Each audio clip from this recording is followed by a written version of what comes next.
ده اليابان، ده اليابان يا دكتور. صعب المقارنه في دوله زي مصر. لا مش صعب. مصر كانت اقوى من اليابان، ما هو دي المشكله. انا لازم ابقى عارف نفسي وامكانيات اللي عندي اقوى من امكانيات اليابان.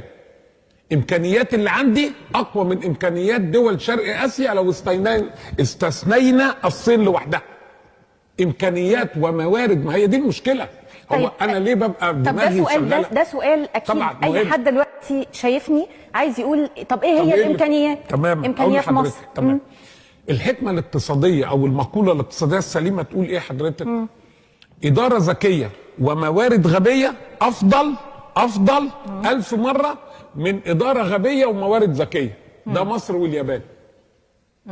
اليابان عندها اداره ذكيه لغباء في الموارد، ما عندهاش اي موارد. اليابان، مصر عندها موارد يعني كتيره جدا. أيوة. بس الاداره